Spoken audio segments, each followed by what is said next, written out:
Welcome to Thyme, as in Thyme, Thymus vulgaris, our herb that in the West is very well known for having antimicrobial. That's a great word.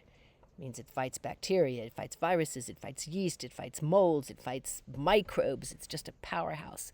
And thyme is a powerhouse in that area. It's anti-inflammatory. It's also very antiseptic. Lots of great history on that aspect of the herb. From the Eastern perspective, from traditional Chinese medicine, we say that it's very good for tonifying qi. That's your life force. Very good to have strong life force. You're not going to get sick in the first place. So good reason to be using this beautiful culinary and medicinal herb in your kitchen and in your diet. Now, turns out there's 350, give or take who's counting, species of thyme. Can you use all of them? And as it turns out, you can. These are all culinary herbs. So let's dive in just a little bit. I'm not going to go through all of them. I've got a list here I wanted to mention because they're the most commonly used and give you a sense of what you might have in your area.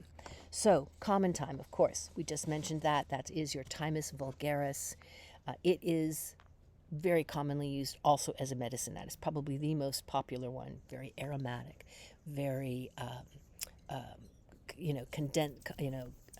condensed in the compounds that you want to have in a medicine. The other popular medicinal one is your lemon thyme, also very nice in the kitchen because it has that lemony scent, that flavoring. So those are the two that are most used for medicine, but they're all edible. So let's go through a few. You've got your caraway thyme. That was a traditional one that was most popularly used for flavoring beef. So you might want to think about that in your garden if you're a beef eater.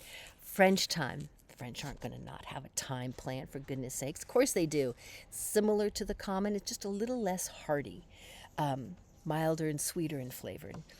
Now, remember with milder and sweeter, a little tricky because it depends when you harvest the leaves. You're early in the season, things tend to be milder, sweeter.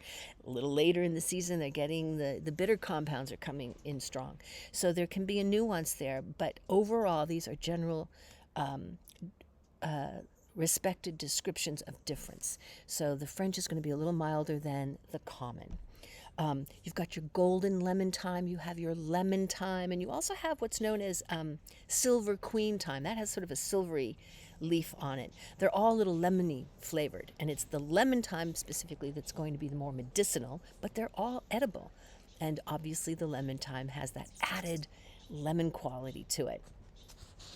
German thyme. This is a hardier plant, so for those of you that aren't living in the Mediterranean type zones, having a little bit hardier thyme can be very, very useful to put in your garden. Also considered to have a more robust flavor. Orange blossom thyme or orangelo, that's sort of a newer variety. They have the orange scented, kind of a little bit of the orange flavoring going with the thyme.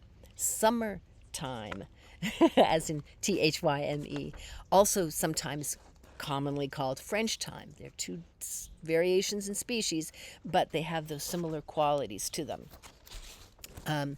Now, in ornamental plants, again, these are also edible. You got your creeping thyme, wonderful for garden walkways or trafficked areas. Minus thyme, butterflies love that variety. Mother of thyme, had to share mother of thyme with you, couldn't leave that off the list. It's also another common name for wild thyme or creeping thyme, really popular in rock gardens.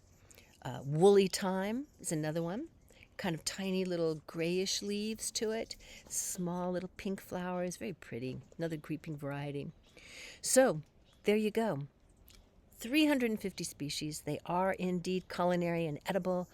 They're going to have medicinal properties. The two most popular for medicine are going to be your Thymus vulgaris, your common thyme, and your lemon thyme. So you have no reason not to be putting some thyme in tea, sprinkling it on salads, or cooking with it. It has powerful medicinal value that you can be taking really good advantage. Why get sick?